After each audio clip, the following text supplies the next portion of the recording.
Chose promise, chose due. Le Super Ebony de l'édition 2015 a officiellement reçu les clés de sa voiture ici à la Maison de la Presse. Ça y est, tout ce qui a été promis nous a été remis. C'est aussi la preuve que l'UNGCI est une structure crédible qui tient ses engagements. On est fiers. À l'instar de Jérôme Kouakou, l'Union nationale des journalistes de Côte d'Ivoire a également remis officiellement aux différents lauréats du prix Ebony leur lot. Des prix composés d'appareils numériques, de téléviseurs et de plusieurs chèques.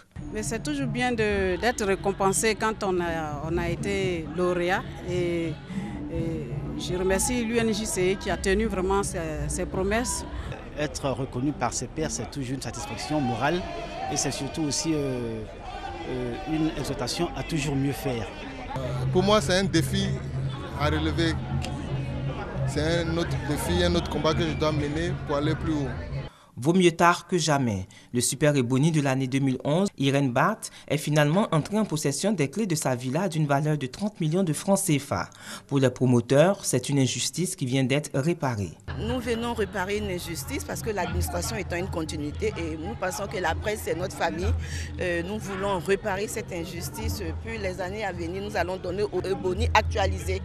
Un soulagement pour le président de l'UNJCI. Selon lui, partenaires et membres du jury œuvrent pour la crédibilité de l'organisation. Dans l'histoire de l'UNJCI, c'est la première fois que les lauréats s'en sortent avec autant de millions. Et c'est le lieu pour moi d'inviter l'ensemble des journalistes qui veulent remporter ce prix, de se mettre au travail. Et c'est dès maintenant que ça commence.